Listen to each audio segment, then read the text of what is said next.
Last night, Nigeria didn't just exit the AFCON. Nigeria escorted themselves out and handed the key to Morocco.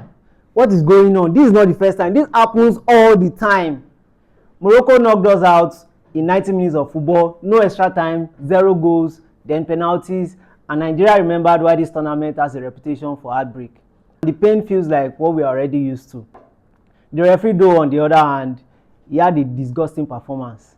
I wasn't surprised with his officiating, in fact, as I anticipated it because he's Ghanaian and other officials were Rwandans and South Africans.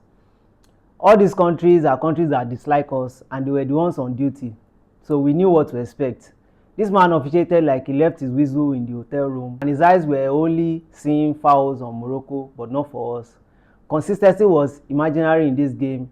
Every 50-50 was true on moral evaluation. At some point the players stopped appealing and just started laughing at every foul. That's when you know the ref has lost the plot. At a point, Iwobi was even falling on the floor and laughing because the ref was just giving every foul to Morocco. But then, here's the uncomfortable truth. If the match had been officiated by a Nigerian uncle that is in love with Iwobi, we wouldn't have done enough to win the game. Because tell me how we had only 2 shots in the game in the first half and we had no shots in the second half. This is Morocco that is disciplined at home, compact, emotionally calm, and then we Nigerians, we are the talent, we are stacked on paper, dangerous, and we are completely allergic to control. We are having too many touches on the ball and too much of something will happen in the game. Osimhen fought, credit to him. Ademola Lookman fought, credit to him as well. But we spent half of the game wrestling center backs instead of receiving service.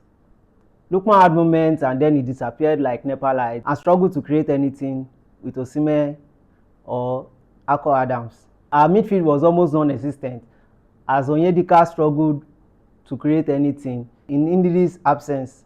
Someone needed to grab the game by the throat and nobody did, and then the penalty arrived.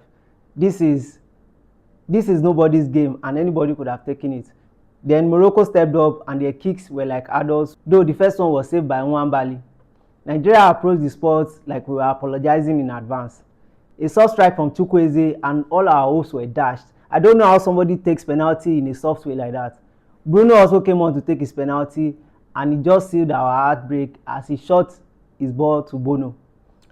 You cannot be in a tournament like this and be favourites and take penalties whimsically. So yes, we can blame the ref all we want, but that one are tradition. Morocco did not outplay us spectacularly. They stayed compact and organized and trust Nigeria to trip over themselves. And trust Nigerians, we delivered it.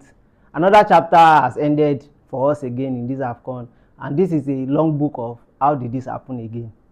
We have the talent, we have the players, we have everything, but this is the state of Nigerian football, and I'm afraid, but truly in football, we are no longer giants of Africa.